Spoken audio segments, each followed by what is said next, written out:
Start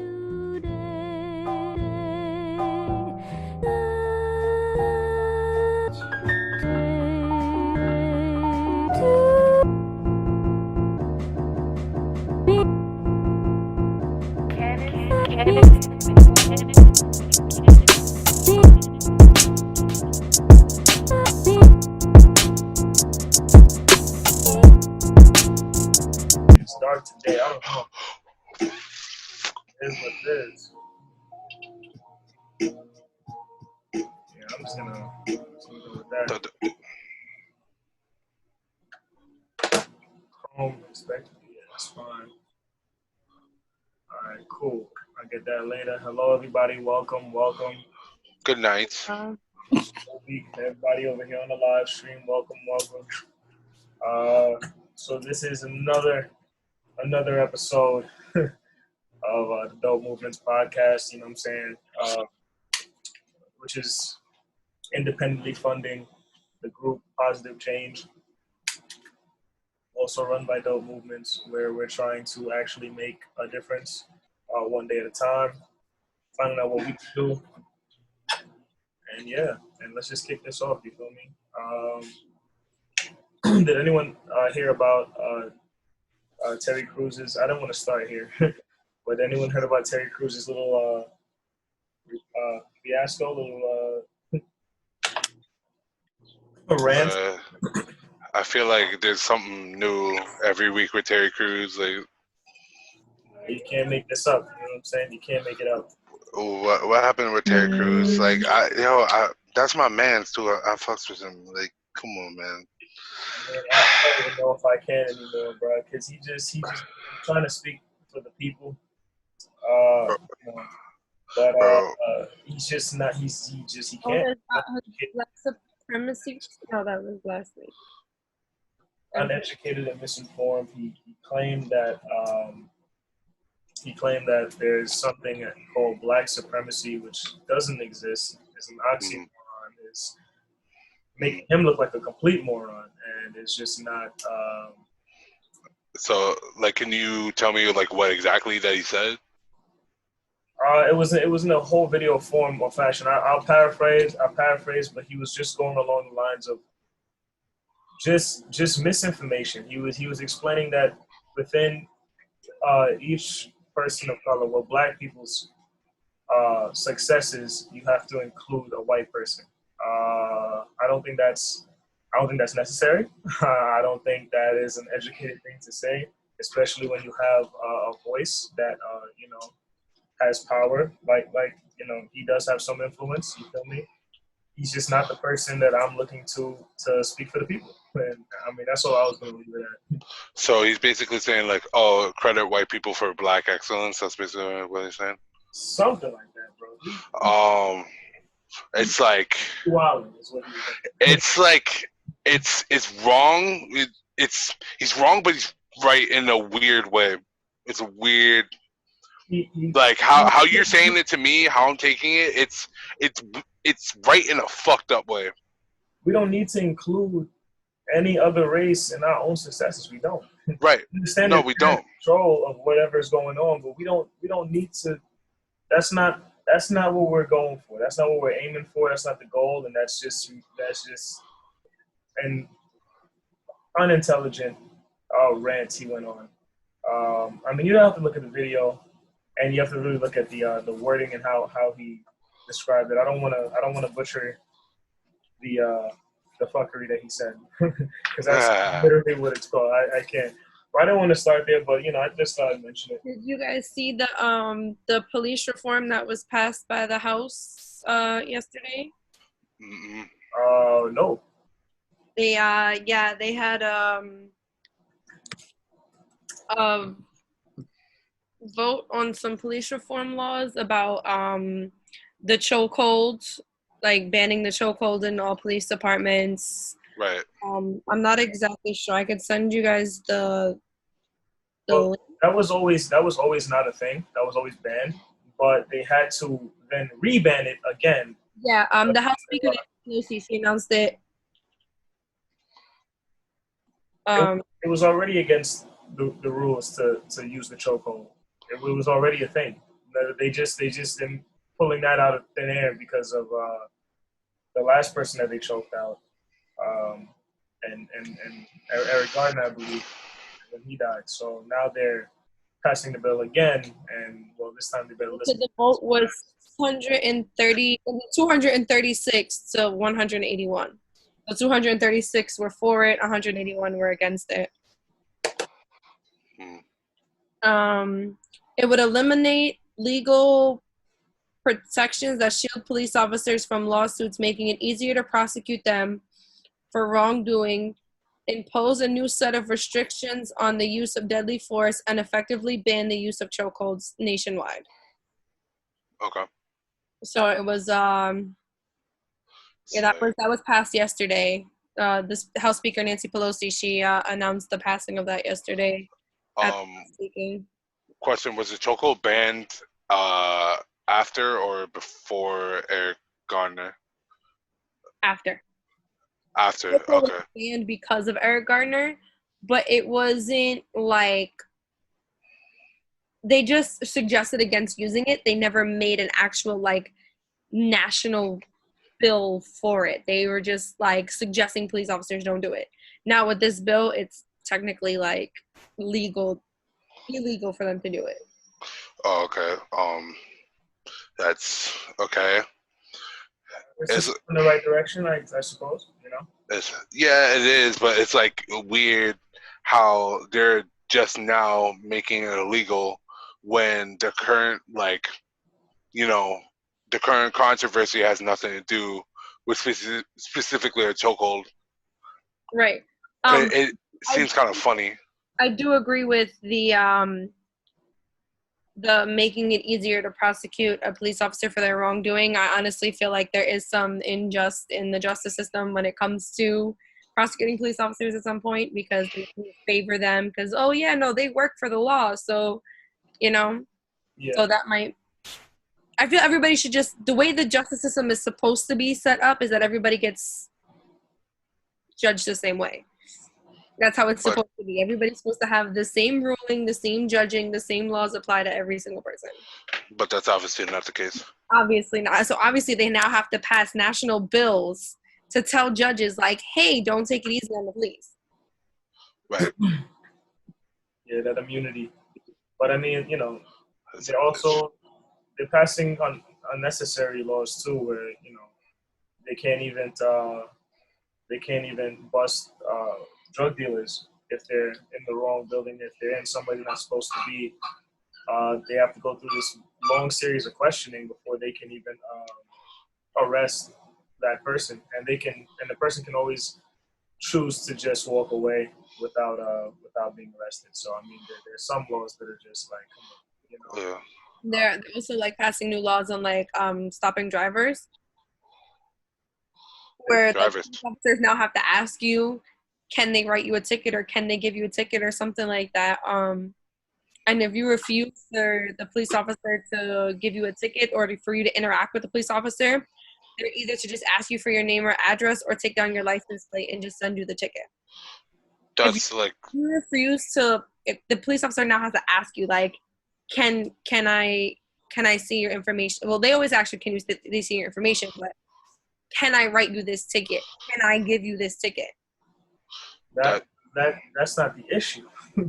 That's the dumbest shit ever, bro. But now they're making it like that, and then they're also trying to push for like traffic stops and stuff for them to just like get your license plate off their dash cam and just send you a ticket instead of actually stopping and interacting with them. I'm like, okay, in some cases that could be fine if it's not like something crazy.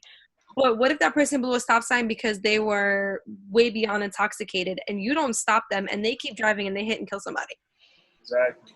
So there's different cases for different things, and they're just making it like, I feel like things should be circumstantial, but what if you could make a bill? What are some of the laws you guys would replace? Take turns. Regarding everything that's going on. They're passing a lot of laws right now that some should be obvious, some are kind of useless, in my opinion, towards what we're fighting for right now.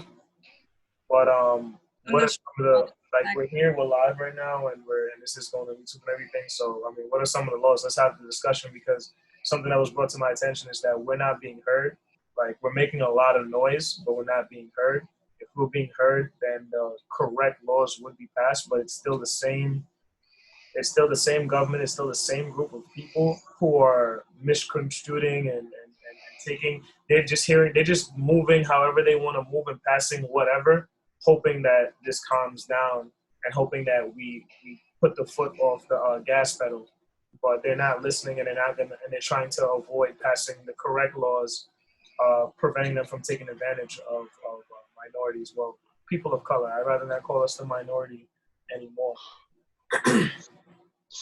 I don't know about bill, like a specific bill to pass, but I feel like the policing situations, like now they're just trying to,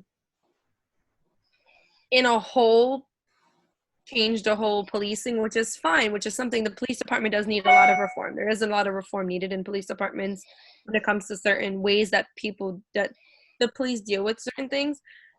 But number one, is not all police. And number two, I feel like certain things should be circumstantially dealt with. How does an officer, a question, how does an officer deal with a traffic stop, or, a traffic stop or whatever, and they're going to give a person a ticket, and they're in the car, and they happen to be black, and the person reaches for something in the car while the officer is walking towards them, and they're not sure if it's a weapon or not. How do we deal with that situation without escalating it or making, you know what I'm saying? And then the person pulls out a wallet or a brush, and now we're here. Or, God forbid, the person does pull out a gun, and now an officer is shot. So how would you guys want to deal with that sort of situation? Because these are the things that the officers. But the thing is, like, I might sound like an asshole for this, but like, if the officer hasn't even asked you for any identification or any of that, you should not be reaching for nothing. Like, knowing full well how these cops are, and you gonna reach for shit when they didn't ask you, and like, let's just say worst case scenario, your windows are tinted on top of that, because we have a lot of people with tinted windows in NY. They can't see what you're doing. All they're seeing is your hand going to your glove compartment or to your cup holder or whatever. So now, let's just say it's not a racist cop. It's just an average dude just doing his job, doing a regular traffic stop. Mm-hmm. Now you put him on alert. He sees a black item coming out, and then he pulls up with his gun, and depending on certain variables, he shoots. Right. That situation didn't need to happen had you.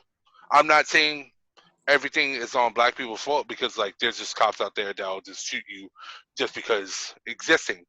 But Yep. what I'm saying is, there's certain accountability that a lot of people have to have. It's not just everything's your fault or nothing's my fault because I'm the one getting killed. Like, I'm absolved from responsibility in certain situations. So do you think that we have to then make a bill that, or create a system for everyone when dealing with a traffic stop or dealing with an officer, that, for like how you said, if you're going to be pulled over and the cop is coming to you, you're supposed to keep your hands on the wheel until the officer comes to the window. He's gonna question you. You guys go back and forth while your hands are on the wheel. You ask the officer, hey, my wallet is so and so, or my information is so and so. Can I reach for it? In some cases, that is a thing, and the person reaches for it, and they still end up getting shot. What do you guys? Yeah. At that point, you had no control whether he's gonna clap you or not. You feel me? But like, you're putting unnecessary strain on the situation, doing shit like that's not needed. Know what I'm saying? Because like, a lot of defense that I hear from people that get irritated with cops, I understand. You might have gotten stopped like 4 times that month by cops. You know what I'm saying? You're irritated. You're tight. So the officer comes up to the car, and then you're already catching an attitude. That might not be the right one. So like, so it's kind of like the like like you're around a dangerous animal. Why would you do extra shit to get yourself fucked over? Like, to get yourself mauled. It doesn't make any sense. As far as that, well, I think what is the protocol for if you reach for something after you ask the officer and they still, what's the protocol for that? How do we hold the cop responsible? How do we? Because too many times that's the case. Or at that point, to me personally, if you tell the cop, "Hey, all right, you want my registration? It's in my glove compartment. I'm gonna reach for it," and as you're reaching for it, the cop just panics. First of all, that person shouldn't be a cop, because if you have that quick of a trigger finger or that quick of a reaction to something you're not even aware of, you don't need to be a police officer. Right. That's number one. Because that just shows that you don't know how to handle certain situations. Right. But and you have to remember the police force is dragged from all over. So they're going to take two people from deep in Long Island that never has any crime. They're going to take two people from the projects. They're going to take two people from Queens, from Brooklyn. You should have the same education when it comes to being a police officer. Everybody should have the same teachings being a police officer. What is the teachings? I want specifics. That's like the whole point of this. They should be taught that, like, the person is telling you, "Hey, I'm going to reach for my stuff."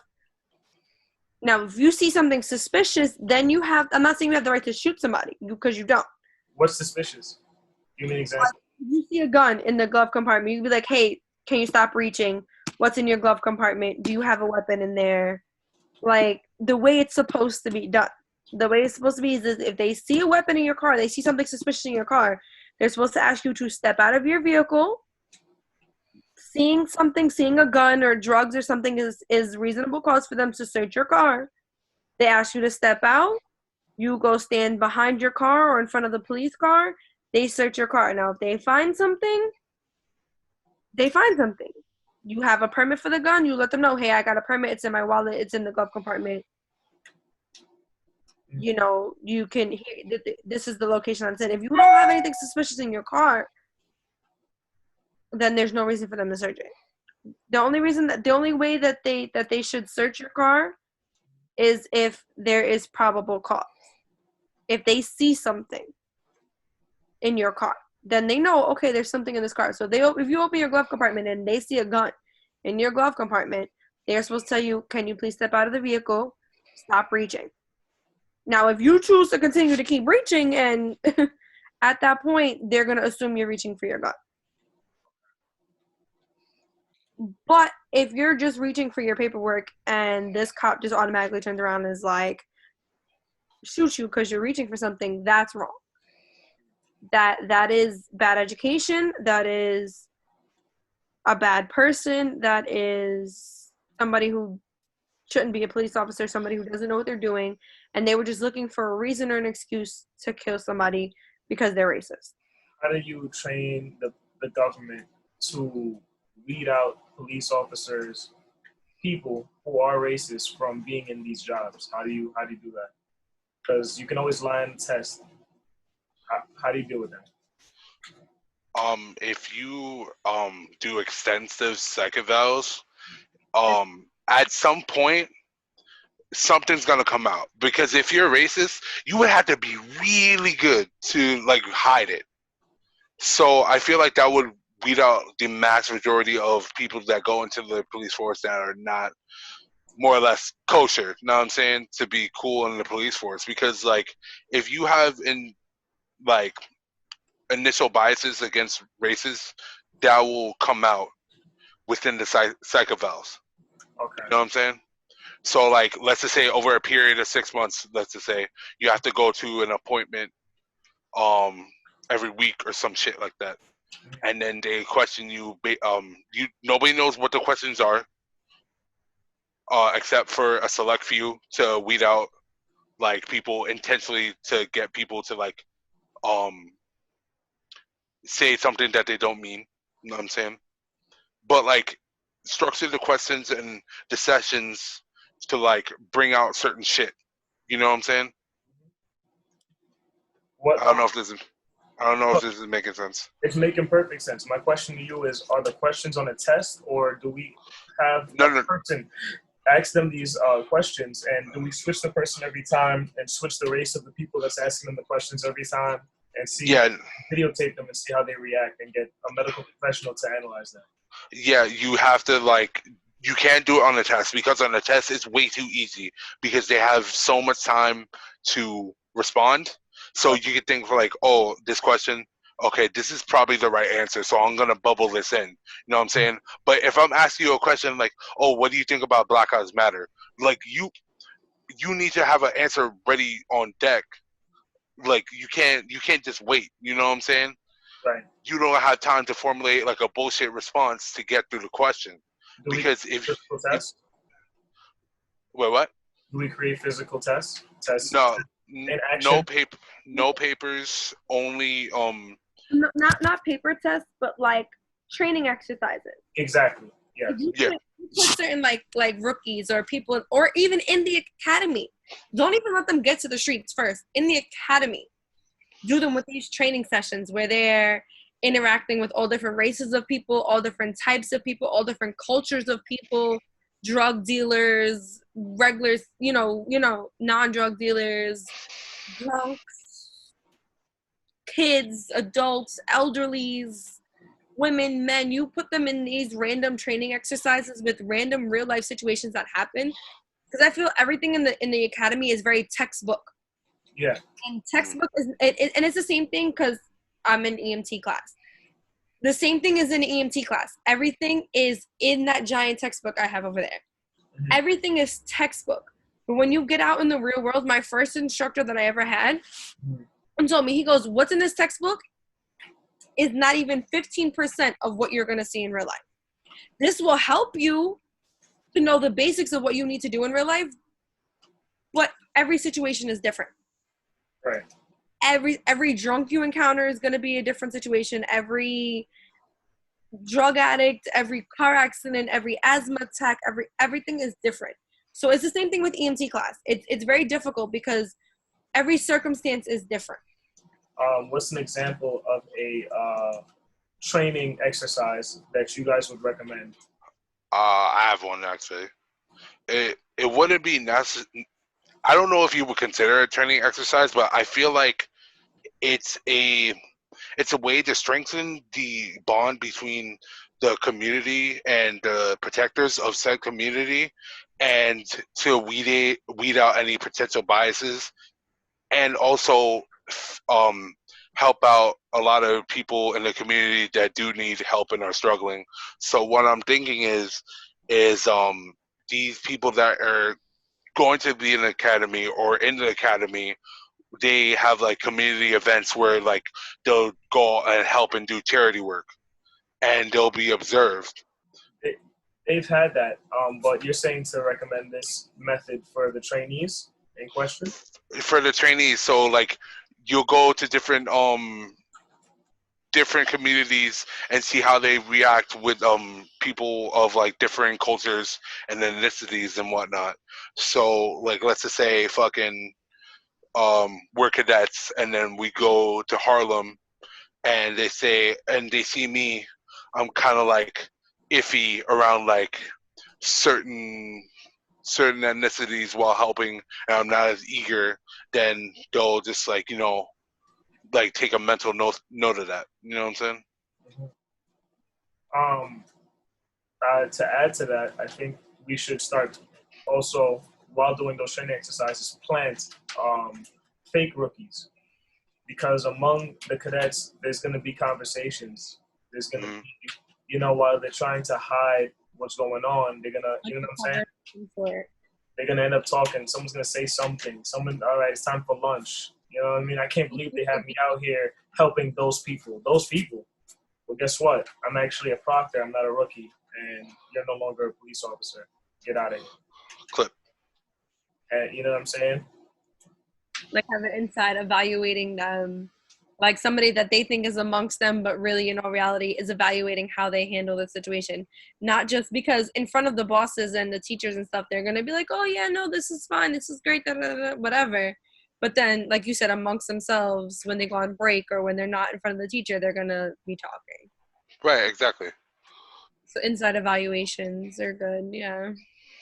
I'm just asking these questions, stimulate the conversation, because people are going to watch this and be like, huh, you know what I'm saying? And maybe that starts something there. It's a fact. It's a fact. There's a lot of reform that needs to be done.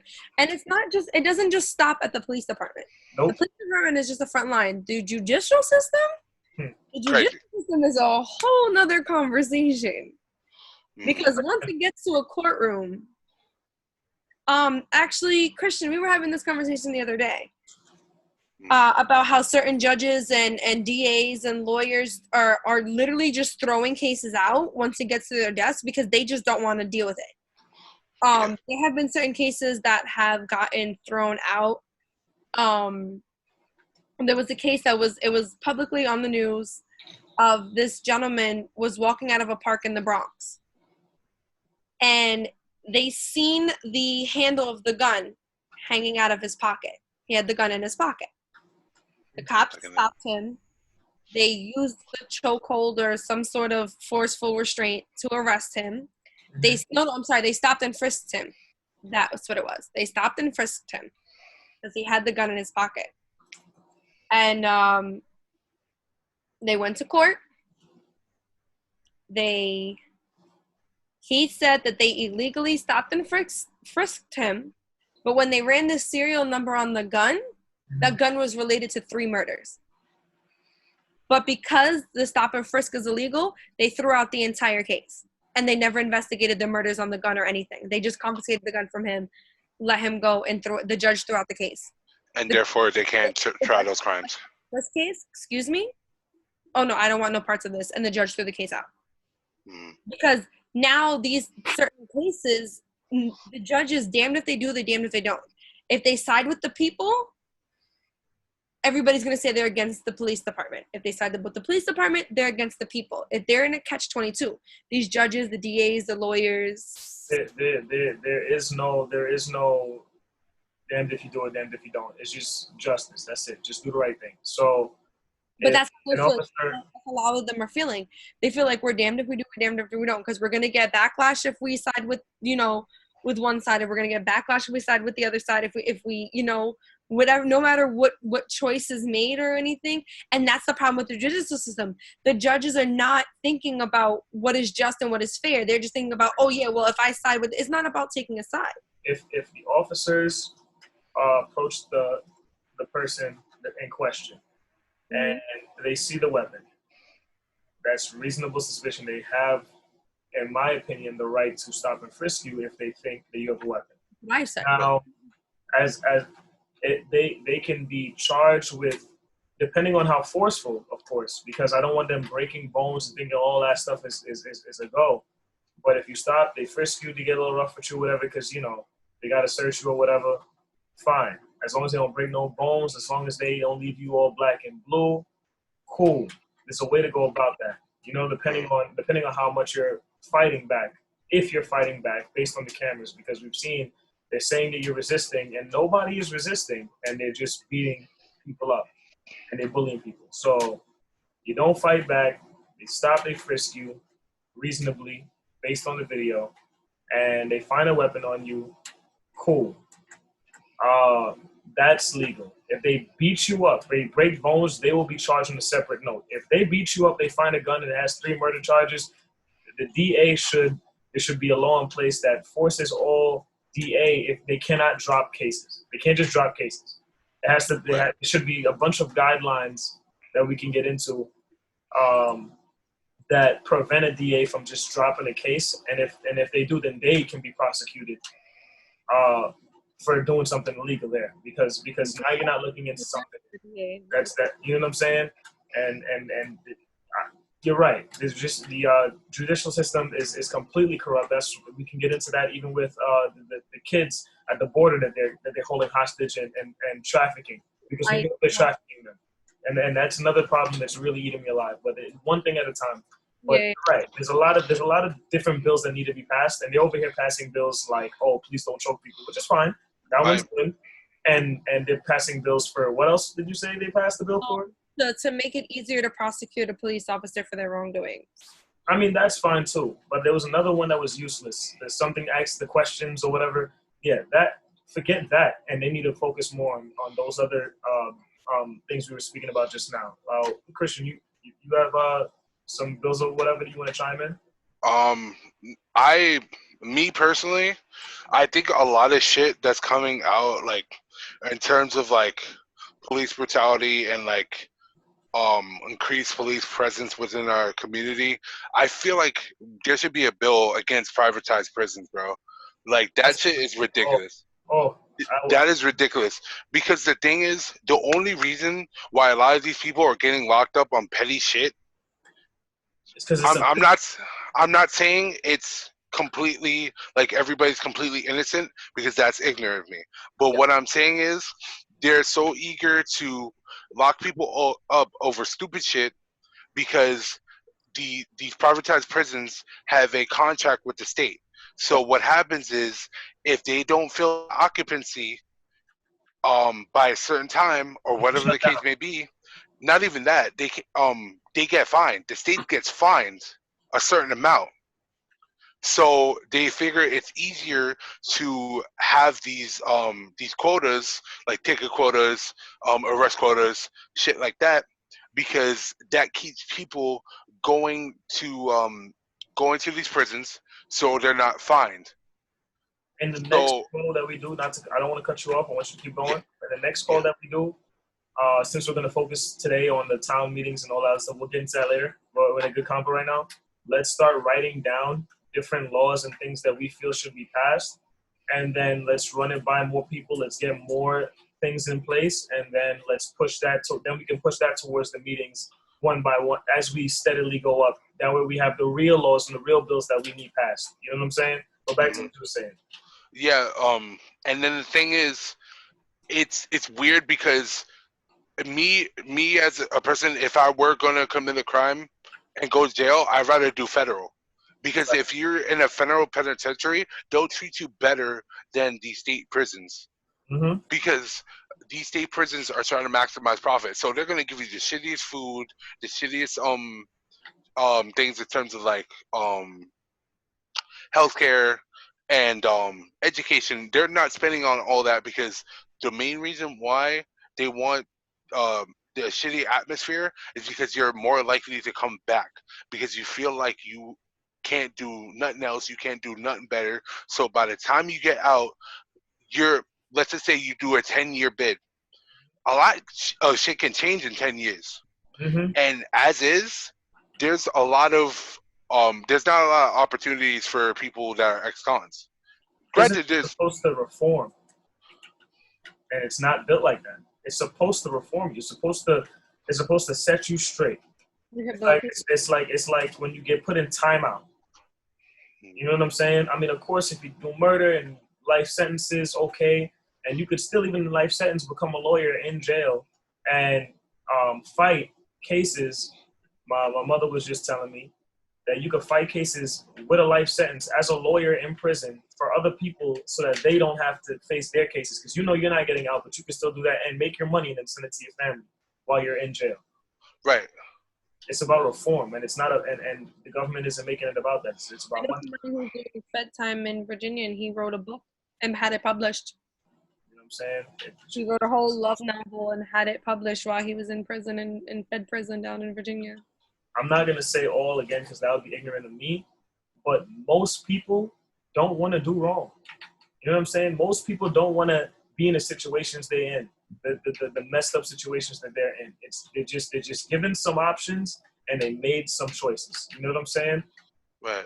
And yeah, they can be condemned to a certain extent on certain things, but there has to be a way out, so that person can then live their life the best that they can. You know what I'm saying? Not everybody, most people I would say a good majority of people in jail, they don't want their life to be like that. You know what I'm saying? It was what they was brought up with, and now they're in jail. And then they go and they meet their parents in jail, and their parents met their grandparents in jail. Like, you hear stories like that all the time. You know, it's just what they know. It's just all they knew. Yeah. You know? People don't wake up and just want to do evil. Not everybody. Some people do, but not everybody. a very small. I feel like a lot of people overestimate the amount of like just evil that is in the world. Like it is there, but I feel like people just overhype it to make it seem like I don't have control over the situation, so therefore I'm not responsible for anything. Fuck it. There's so much evil, it's not my fault. But in all actuality, I believe there's a lot more good and or neutral people out there than evil. You know what I'm saying? Because there's a lot of people that just go about, do their fucking day, don't bother nobody, they're chilling. There's other people that volunteer, they're giving, they're they're there for their family, for their friends. They're a valued member of the community, you know. And then you have that small minority of people that are just fucking dickheads, you know. Like they just do fucked up shit just for the hell of it, or because like they have greed or some shit like that, right? But the fact is, it's such on a grand scale that it diminishes any other aspect of humanity because it's so grand. So it makes it seem like a lot more shit is happening than it actually is. We need to create some laws and create a system in place for the news companies as well, where their funding and their budget and their sustainability is based off of facts and education, based on educating the public, not on sensationalizing problems, because that's all they're doing right now. That's all they ever did to get their ratings up. The media a lot. For other shows, that's fine. It could be about ratings, but for the news companies, their funding and their budget and them staying afloat should be based on the amount of information and the amount of good that they do, and that should be, and there should be some kind of scale there to you know, tell how much they're doing. You know what I'm saying? For the community, for the people. Yeah, Marcus, that's great. That's all well and good, but I'm afraid that like that type of system will spark. I need to do good because I have to, rather than I want to be a good journalist.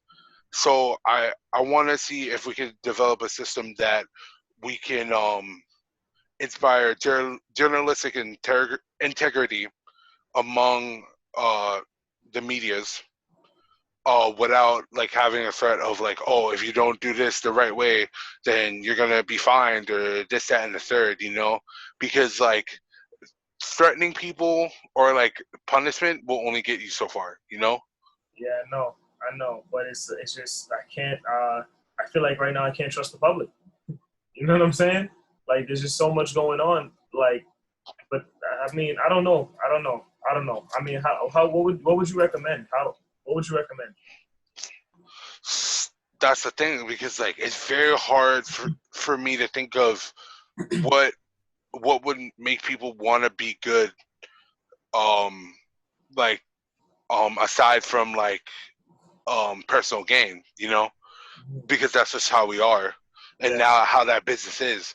Because what really irritates me is like the media can literally throw out a story so quickly as like they hear about it, they get the bare amount of info on the situation, and they hype it up, and they fucking they just put misinformation to like pretty much fill in the gaps, and then they send it out first, and they don't think about what they're doing. So when people get in the uprise over the fuck shit that they're reporting on, and it turns out it's not real, or it's like it was overhyped, they're like, oops, and then shit never happens, you know?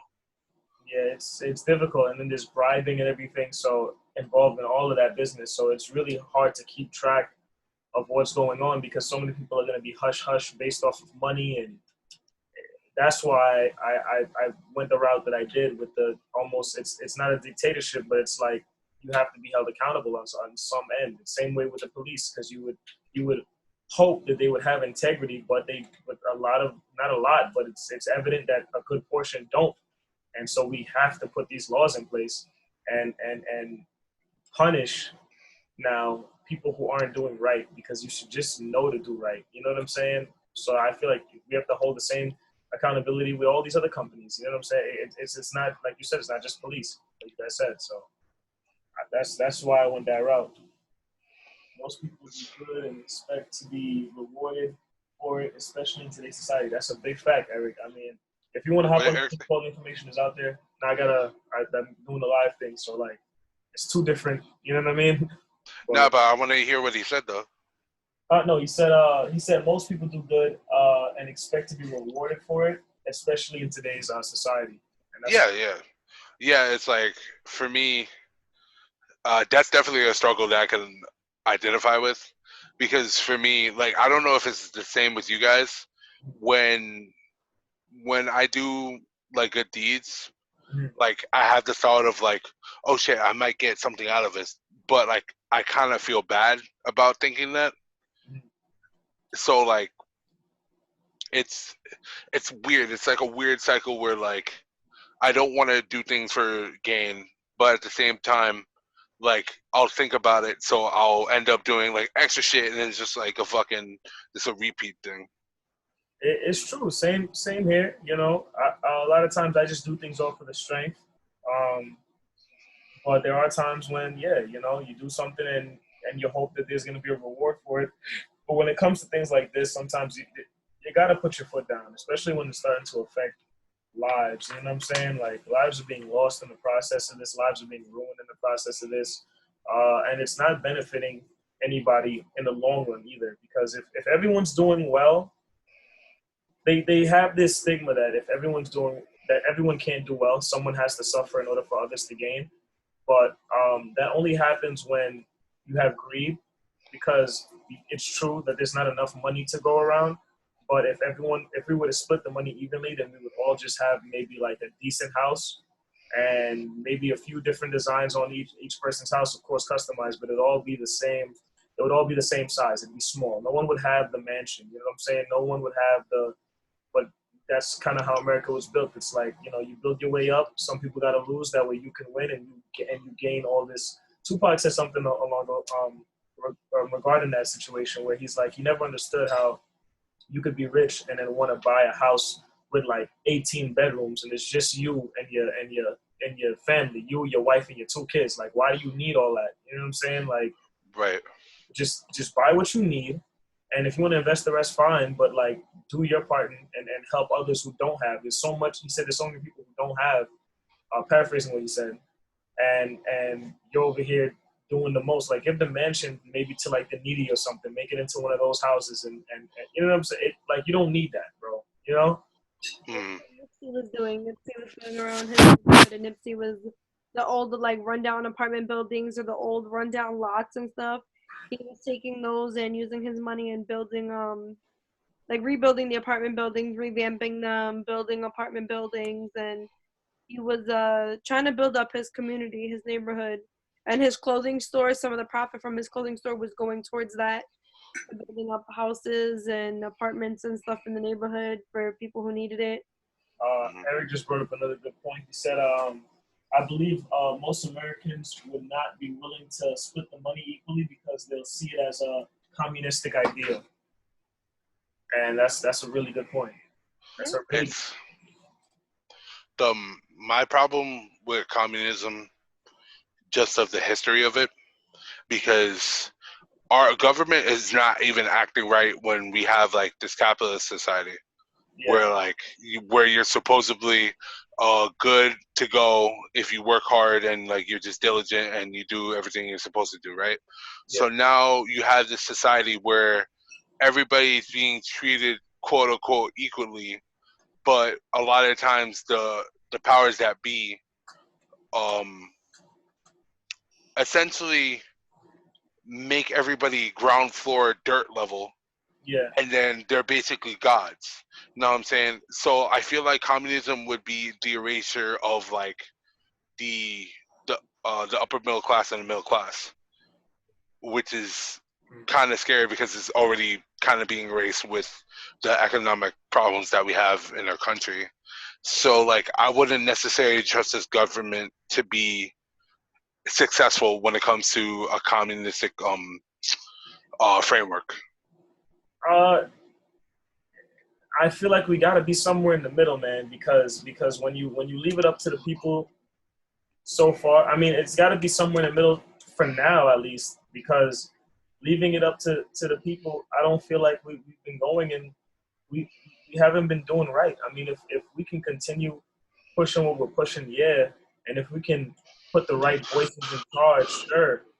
There's a silver lining to this. There's a space. I mean, we're even doing it ourselves right now. We have the freedom to do it. We're doing it on our own accord. But there's a ton of people who would just take advantage of the system, who are continually taking advantage of the system. You know how many homeless people you see? You know what I mean? And I give when I can. You know, I'm struggling too. Everything too expensive. You got to get the money from somewhere. We're already owned by China. I personally don't have all the answers. You know what I'm saying? Mm. But I feel like something's got to give, you know. Mm. Erasure of the elite. I can't even. He's saying to erase the elite, basically. Yeah, nah. It's been a saying that I've been saying for a little while now. Mm-hmm. Fucking bring the bourgeoisie to their bourgeois knees. Fucking like it's like I don't demonize people for being wealthy. It's just like you had opportunities that I didn't, or you just got lucky, or you worked your fucking ass off. Right. I'm not going to sit here and feel fucking sorry for myself that I didn't have those privileges, because that doesn't do anything for me. Right. You know? Like, for me, I already get fucking sympathy and pity from, like, fucking liberal, like fucking white collar students be like, oh, I'm so sorry for you, black man, that us whiteys are oppressing you. Like, I don't give a shit, bro. Like, I'm gonna keep it pushing, and I'm gonna do me. I'm gonna pretty much fucking. I ain't got a choice. I gotta keep pushing. Yeah. Yeah, I ain't got no fucking choice. I'm not gonna sit here and bitch about it. You know what I'm saying? Yeah. But I'm still gonna speak on like the injustices of like the society. Am I gonna sit here and just complain and not change anything about my circumstance? No, because that's what I get irritated with a lot of people, and especially in the black community, where they expect shit to change, but don't fucking do shit to change their situation. They'll be like, oh, yeah, it was like, oh, exactly, like, oh, I gotta sell drugs to fucking feed my kids or whatever. I can't get a job. Like, bro, they're literally hiring anybody down the block. I mean, nah, that's maybe you got caught up in something young, something stupid. Yeah, no, but like there'll be like a job that they could apply, they'll get on the spot, like guaranteed. Like, bro, I could swing you this job right now, bro. Like, fucking, you'll give you money for food to put on the table. It's not gonna get you a crib, but it's something to start out. It'll be like, oh no, I don't want to work at McDonald's. I don't want to do that. I'm above that. I'm above that, bro. What are you talking about? What do you mean? Like, my nigga, you didn't make your quota last week and your kids almost starved. What do you mean, bro? What do you mean? Like, do it, just work your way up. I mean, take the opportunities that you're given, you know, and that's ultimately what it is. People don't want to take. Because everyone wants the fast pass, you know what I'm saying? Everyone wants to get to the. It's not that they don't have. They want to be. It's not that they don't have, and you know it's bad. But they want to get to being well. They want to get to being an elite versus just working your way up with what you got in the way that's not going to put you in more situations, unnecessary situations. It's like shit like that, bro. Like it's like. And then a lot of people complain like, oh, our kids falling into the streets, they're doing all this extra shit. Like, I understand you got to work that 9 to 5 or 9 to 6 or whatever the fuck. You come home late or whatever the case may be. But, like a lot of these parents are not motivating their kids to do better. They're literally just doing the bare minimum and teaching them values. You know what I'm saying? A lot of these parents don't know better. And a lot of these parents were kids when they became parents, and these kids were raising kids, and that's just what happens, you know? And, you know, that's because of the educational system, but that's a whole nother argument. That's a whole nother fight. That's it's a lot of things, really. It's like yeah, a lot of these problems do evolve from systemic racism, but there's a certain point where it gets ridiculous. Like, you're just not even trying at this point now. It's like, that's why I hate this defeatist attitude that a lot of minorities have. Like, all for it, like, it's like, oh, I'm black, oh, fuck, I lost already, I'm not even gonna try. Yeah. It's like, bro, I'm doing it, bro. You got to get up and you got to do it. You know what I'm saying? And don't envy other people of color that are doing it and are making something of themselves. It happens even in family. Like, you go and you work your way up, and maybe you start a family, and maybe you get a house, and the other part of your family who's not doing so well or chose to do the route that they chose, now they're looking at you funny. Now they say, oh, you got a house, you can afford things. Why don't you give me some money? Why don't you know what I'm saying? It's just Not even that. They'll call you bougie for having your shit together, my nigga. Yeah, it's just, we got to stop attacking one another. We gotta start trying and doing the right things and building up. What's up? What are you gonna say, Melissa? White people is actually reversed. So, like, if, like, they meet, I have a lot of family that's wealthy, have nice houses, whatever. Now, me growing up, my parents lived in the hood. We lived in a 3-bedroom apartment, whatever, and they looked down on us, and they still continue to look down on me to this day for not being where they are. But they don't understand, like, they were given different opportunities. They were in different circumstances, and they grew up in different times where they were able to get themselves together. And I was born into what I grew up with. I was born in that apartment. I was born with my parents who, were on welfare, who were, working 2 and 3 jobs trying to hold the house down, and that's why I grinded to do what I had to do, and they still continue to look down on me today because I'm not, a doctor or a lawyer, or, I don't have a house and 3 cars like they do. And it's very, I don't know, it's mind-blowing to me that, like, it shouldn't matter what my bank account looks like, how many cars I own, what kind of house I live in, where I'm from, what I've done in life. If I'm your family, I'm your family. But it's so for like Kirsten, what you were saying, like, they look down on you and say, oh, you're bougie for having your shit together. With white people, it's reverse. I'm ghetto, I'm a low life, I'm a piece of shit for not having my shit together. And as you said, the cost of living 20, 30 years ago was cheaper. Exactly. Right. So, like, it doesn't. And my cousins nowadays who have their houses and their stuff like that, they had trust funds, and their parents had these accounts set up, and college accounts, and their parents had the money to put them through schooling to get them where they are today. I didn't have that. I didn't have college funds and trust funds and CD accounts and all this money left to me. Yes, okay, that was great. I'm not saying my uncles and my aunts were wrong for that. They did what they had to do for their kids. They set their kids up for life, which was great for them. But I didn't have that. Right. I feel like, in my mind, I'm not trying to be greedy, but you wanted to see me, if you really wanted to see me do better, you would have helped me out too, because you knew what kind of situations I was in.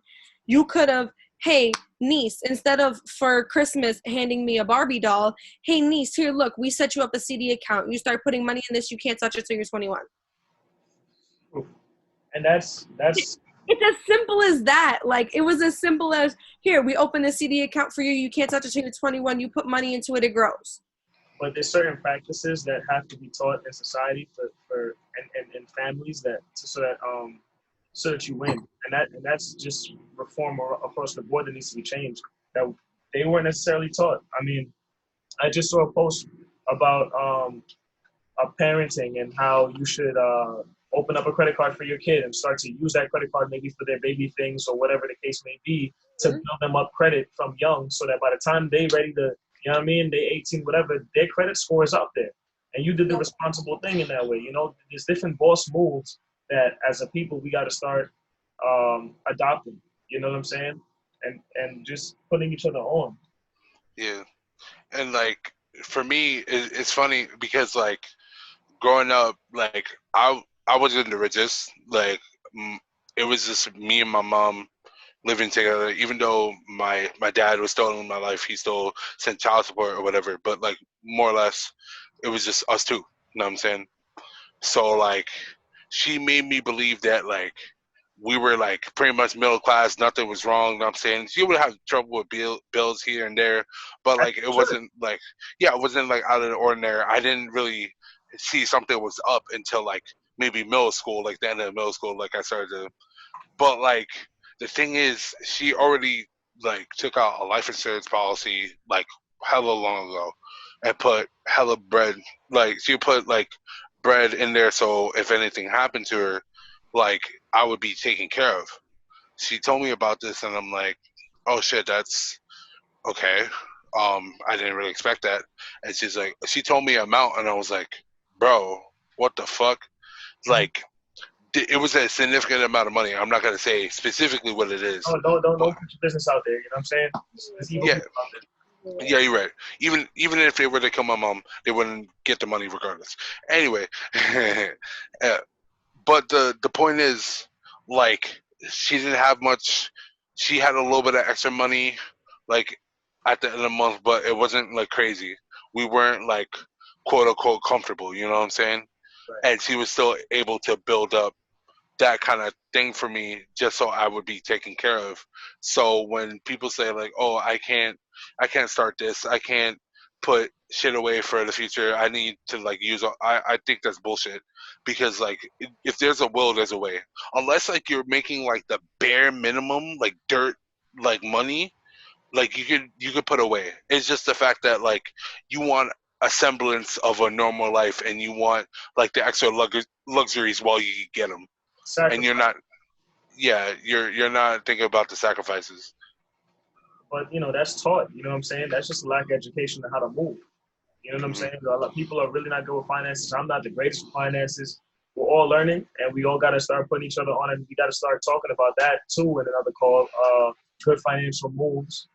How much to put aside if you're making X amount of money, and then making maybe like a skeleton. You know what I'm saying? If you're making this much, you should be doing this, that, and the third, and moving with these apps or whatever the case. If you're making this much, move like this, and then we can get into other conversations about stock, about real estate, about and building as a team and building as a community and wanting other people to do well, bro. Because like there's enough of us, like everyone can win.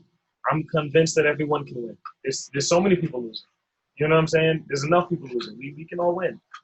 Yeah. If we all figure out the right way, we can help each other win. Mm-hmm. Yeah, it's like fucking. This live is about to end in 1 minute, but we're still good over here. Yeah, because like I started working with people like recently, and we're busting out shit. Like we're collabing and we're helping each other out on these projects. And I'm like, bro, it's not about like your individual ability. You could be like God tier at what you do. You can't do shit without other people. At the end of the day, if people are not pushing your shit, bro, like if you're an artist or you're starting out a business, whatever, it doesn't matter what it is. Somebody's gonna have to support you, like on their online presence, word of mouth, with their bread, something. You're gonna need somebody else for something. You can't do it all on your own. And I still have to learn this. Like I want to do everything by myself, but the thing is, thank you for tuning in the live stream. You're going to get the full thing on YouTube. There's going to be more information here. So definitely tune into our YouTube Dope Movements. Yes. There's a lot of podcasts. Just go through. Come on, baby. Go to Dope Movements. But anyway, it's just like people like, oh, yeah, I'm fucked from the start. I'm doing this all by yourself. Who the fuck told you to do it by yourself?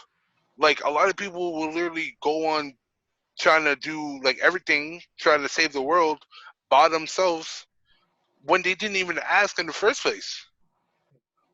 And that could just stem from them not being taught how to ask. It's true. It's true. I mean, these are all, again, everyone is a business. Everyone is a business.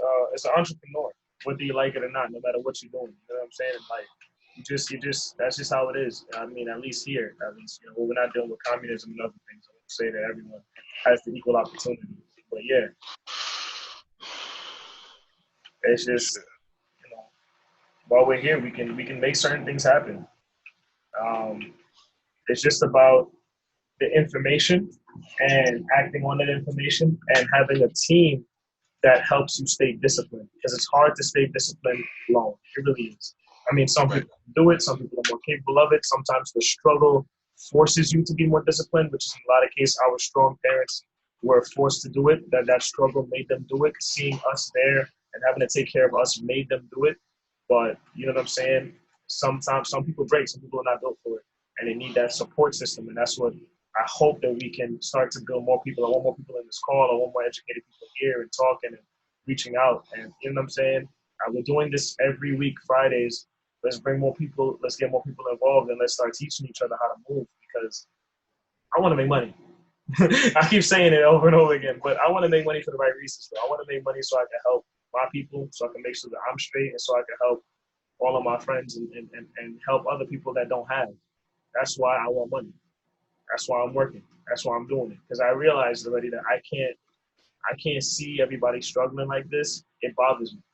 Like I wake up bothered by it. You know what I'm saying? I mean, I'm bothered by my own struggles, but it really does hurt me that to see people struggle. Like I really do be giving when I can.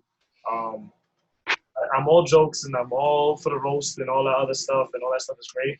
But when I'm serious and when I'm really, and if you have a real conversation with me, you realize that I just want to see everybody win. I really will put you on if I can, and I hope everyone can have that same mindset and we can just grow together.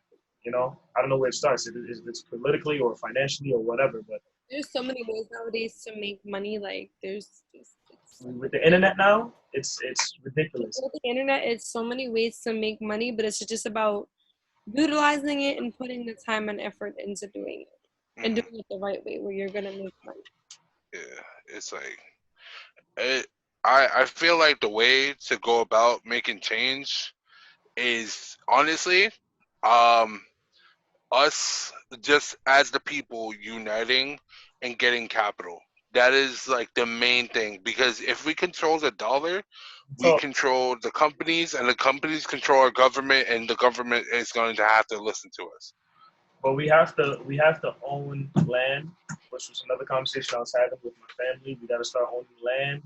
We have to start owning some capital, and when we say capital, we have to start getting on top of every aspect of capital, because I was made aware that soon, you know, we're gonna get on top, and we're gonna learn, and we're gonna discipline ourselves, and we're gonna get on, and we're gonna acquire money, we're gonna acquire the dollar, we're gonna acquire the coin, and then you're gonna move on to Bitcoin. And it's going to be the same cycle again. And then they're going to move on to something else. They're just going to make some other thing the currency of now. And we're going to be stuck in the same situation. But if we start to buy land, things that you own, things that are yours no matter what, we start to build around that and form that central community that is there to take care of their own. And we know what it is. And if it's, you know, the gangs do it. You know, they have their territory.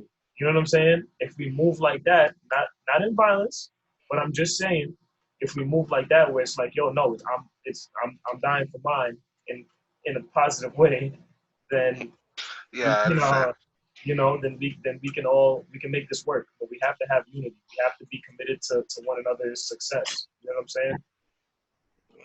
I admire the Jewish community and how they move. You know what I'm saying? I would want to base something like that. That's how I base it. Like, it's a circle in the ground, and this is ours, and nobody else is stepping in here. I'm not selling to anybody else. I'm not moving with anybody else. If you're not in my gang, then you can't come in here. And my gang is those people who are open for equality and open for positive change and want to see other people win. That's all I have time for. I don't got time to educate the ones who don't get it. I don't have time I don't have time for any of that, because the internet is there. Google is your friend. You know what I'm saying? If you haven't looked at the news, if you don't get it by now, I can't help you. There's no other way. Like, I gotta slap you and tell you, bro. You know what I'm saying? Like, it's it's way too open. It's way too obvious. Everyone's talking about it. If you live under a rock somewhere in the desert, that's the only way you don't know what's going on. That's the only way you are completely misinformed. Someone has an idea of something, you know? Yeah. there's us three for right now. There's others too, but there's us three for right now. Let's talk about the town meetings. I got mine. I mean, I just looked on the site. It wasn't that hard. I got mine for Valley Stream. I'm stationed. What about you guys? Town meeting shit. Yeah, because we're gonna start going to those. Look up East Rockaway Village, and it'll pop up your village website. My board of zoning appeals meets every first and third Tuesday of the month. I had to Google what board and zoning appeals are referring to. It's going to refer to members, agendas, city unified sustainable development, and like I guess just a lot of things that most of the decision making in the town is what board of zoning appeals look like it's going to cover. So I think my village hall is literally across the street from my house. You see what I'm saying, bro? Come on. Because no, because I literally pass by it every day. Like regardless, like where I'm walking, I'll see it. But like, it's fucking ridiculous. From change, and you just like nigga, we gave it to you. Like, come on now, bro. It's the East Rockaway Court Clerk. That's what it's called. I don't know if that's exactly what I need. I'm not really. I'm not sure. Next month, yeah, my village. And we, as a unit, will go to one another's meetings when we have it, or if they're all on the same day, we'll just take turns each week or each month or whatever. You know what I'm saying? They're not going to be in the same like. They're probably going to be in the same time bracket, so we're not going to be able to make all of them. We'll do one month. Then we'll go to this town the next month. Then we'll go to this town the next month. Then we'll just actually be informed and actually talk to these people. How can we email these people? How can we text these people? How do we vote for these people? Hey, all you people. Hey, all you people. Hey, all you people. Why you listen to me? Basically, please listen. Nigga, please. I don't want to get clapped. You feel me? I'm tired of struggling. No, this is how they get us clapped. They get us in the meetings, know what I'm saying? Nobody else is there, and then they just open fire on their asses. That would be tragic. Tragic. Meeting peacefully, and then I would love to bring all the protesters to the meetings. But you know what I'm saying? That could not end well. The peaceful protesters. I've been to peaceful protests. I was there to a few of them, and I could definitely. I think that would be beneficial. Yeah, you were at one unintentionally too. Yeah. That was peaceful too. Thankfully, you know. Thankfully, nigga. Like shit. Damn, that didn't end with me getting clapped. That's nice. Yeah, right. I'd like to do this again. Okay, we do this here now. I'll be right back. You guys look up your look up your meetings. I'll be right back.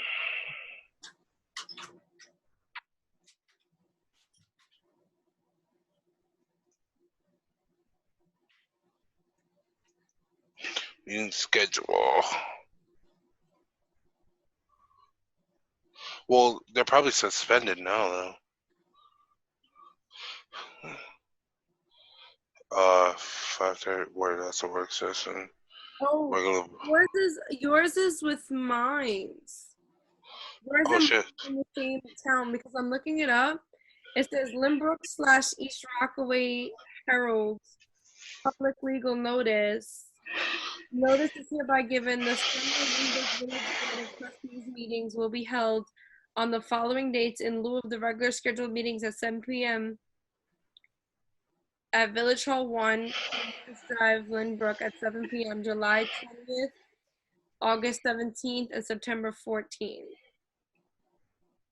So yours and mine, I believe, are together. As for all of the notices, it says Lynbrook/East Rockaway. So you can look on your website, but on mine, it says that ours are together. You talking to Marcus or me? You, East Rockaway, bro. No, because you said Marcus. I was like, yo, what the fuck?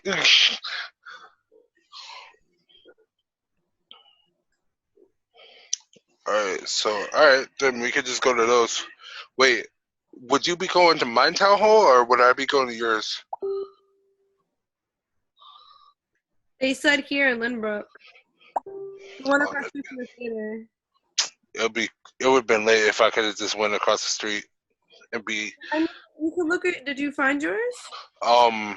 Yeah, there was one. Fuck. I just had it. Calendars of events. So on. Wait, that's June 1st, June 8th. June 8th, there's a regular board meeting, and on June 9th, there's a 7 p.m. court. I don't know what the fuck that means.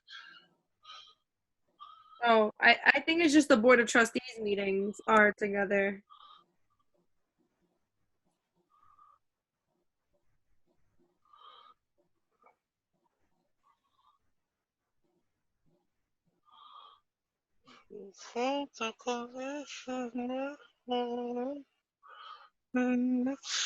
Weed.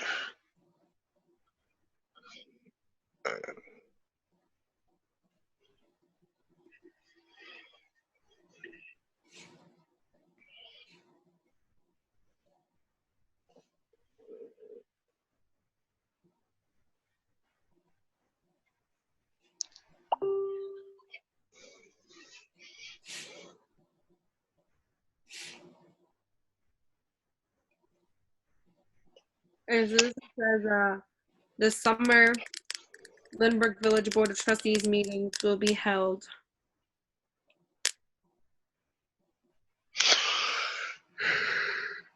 So mine is July 20th at 7 p.m. Okay. We out. It's a Monday. Oh, I'm finna be working then if we open. Excuse me, I need to take my 45-minute break and go across the street.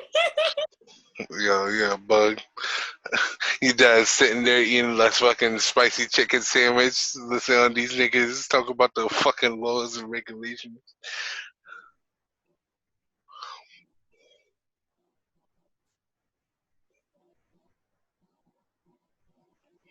So far to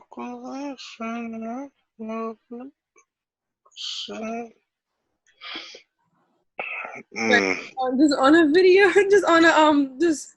Excuse me, sir. I need to leave. I need to go to my town hall meeting across the street. Like,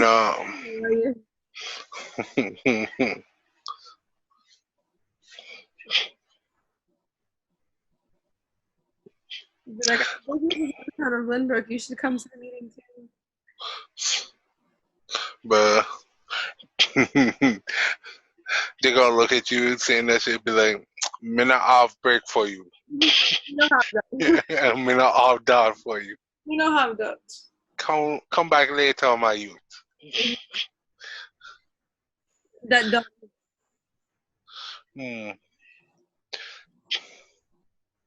Shit.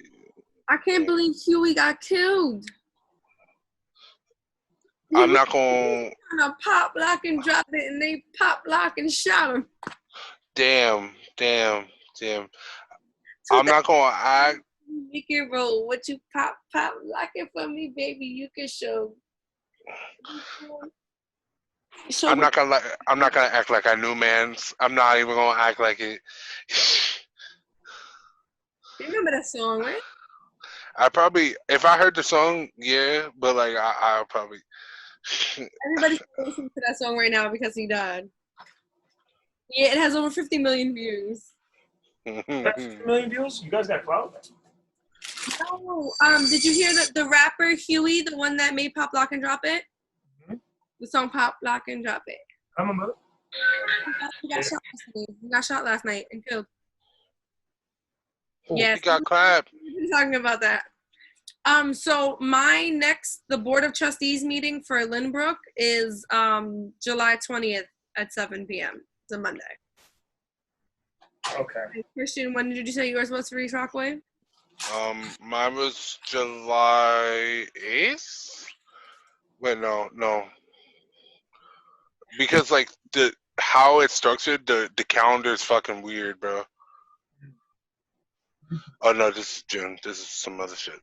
All right. Oh, Christian, Okay. this is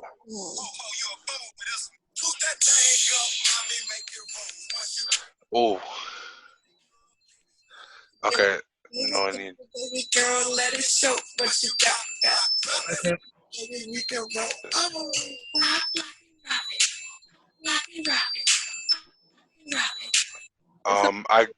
So there's a regular board meeting on the 9th of July, and on July 14th there's a 7 p.m. court. I don't know what the fuck that's for, and there's nothing else for the rest of July after that. Okay, writing that down. And you said 9th and 14th, right? Yeah. But I don't know what the court means. Like, I don't know if they. I doubt they're trying someone, but I don't know. I don't know what the fuck they're doing. We're definitely gonna pull up anyway. We just gonna fuck it up. Melissa, what were your numbers? Well, for the summer they changed it to only once a month. Mm-hmm. So mine is July 20th, August 17th, and September 14th. August 17th and September 14th. All right, and I got the 2nd and 16th of July. They don't have like the regular town hall meetings. Bro, I know how we could deadass save like so much money on the military though. I just got a brilliant idea. Like, I had this idea for a minute, bro. Like, we don't need to fight wars or whatever. We just gotta make our presidents fight in like esports, bro. Right. I'm just saying, like, just imagine like we're going to war with like Korea or some shit, like North Korea and shit. And then instead of like wasting troops' lives and like millions or like trillions of dollars on like fucking military equipment, why don't we just set up like a fucking like a PS5, know what I'm saying? Set it in the middle of an arena, and then like we got the Cheeto versus Kim Jong Un, or whatever the fuck his name is. Did you say And the Cheeto? what? Did you just say the Cheeto? I'm so weak. Yeah, the Cheeto, and like they did us fight in a game of like Street Fighter, bro. Like whoever has the sickest combo is just gonna like fold the other dude, and then when America inevitably wins the war, know what I'm saying? Like, fuck it, we'll just get our best esports teams. Like the worst that happened, that they'll get like carpal tunnel or some shit like that. Bruh. Like, instead of like niggas just getting fucking bombed by IEDs or some shit like that. It's not a bad idea. It's just a suggestion. I doubt the government will actually do it, but like if they do, I'm 100% taking credit for the idea. Because we'll get like, we'll have like programs funding gaming and shit, like competitive gaming. That shit would be fire. I mean, it's not a bad idea. I just took a picture of my meeting schedule stuff. I'm gonna try and write it into the calendar, and we're gonna get that started. And we're gonna get those started. We're gonna try and get people involved. It's a shame we couldn't get more people from like the boroughs. I really want to get the boroughs involved. You know what I'm saying? I'm so mad that Long Island is a borough, but Staten Island is. Fuck Staten Island. No, nothing against Staten Island, just fuck y'all though. Careful, the mob is over there. I have no problem with the mob. Oh, except for the mob. That y'all alright. There we go. But this has been a great meeting. We have all of the dates. We're just gonna go based on whoever has the first number. That would be your boy. I got the 2nd of July. That's one of my meetings. My town hall is the library right by the park. You guys already know that. The building behind the library, right? Or it's in the library? It's a building. It's right around. It's part of the library, so it's the same. It's the same building essentially. It's right there. 7:30 p.m. How come? If whoever can be there, please be there. I'm gonna drag anyone that I can. Get the squad. Exactly. So the 2nd, the 16th July, 7:30 p.m. 13th July, 13th of July is for my planning and agricultural meeting. Same thing, 7:30 p.m. Then we have you, 14th July, Christian. We have Melissa, the 20th of July, August 17th, September 14th. Then I have a bunch of board of trustees meetings, actually. And I got to go one day. For the board of trustees. They don't have any regular town hall meetings put up yet on their calendar. Those are board of trustees meetings. Yeah, we going to all that. I want to know what all that is. I'm going to ask questions if I can. Be that annoying guy. Yo, so what y'all do here? Yeah? How do I Village, what y'all do? Yeah. What y'all do? Like, what's your title, Nick? What you do here, Nick? Where you stay, Nick? No, seriously though, you know? And then July 6th, I have a meeting. July 20th, I have a meeting. August 3rd, I have a meeting. August 17th, I have a meeting. September 15th, I have a meeting. September 21st, I have a meeting. October 5th, I have a lot of meetings to attend. But nigga, you don't gotta go to all of them. I'm gonna go to most of them. The majority of them bitches. They gonna hear me, and I'm gonna try and bring more people to each meeting. They gonna get tired. Yo. Who is he? Why is he bringing all these people? It's like fucking roaches. They just multiply. And then I'll take over my town, and then we'll start to, infect y'all towns, and then we'll start to infect the boroughs, and then change will happen. Because when you have a good head count, then things start to happen, as you've seen. But yeah, this has been great. Thank you guys for always participating in these. You guys are highly educated people, and you guys are also open-minded. Nah, bro, I failed fucking geometry. I'm not educated. Educated enough for your boy. You know what I'm saying? Open-minded. Please try to drag people on these calls so that we can make some more change and we can get a bigger crowd. You know what I'm saying? I'm gonna try hard. You're right. So yeah, I'm gonna cash out on the next one. As always, we keep this about 2 hours. This has been lit. I'm gonna end it right now. All right, guys. All right, later. All right, later.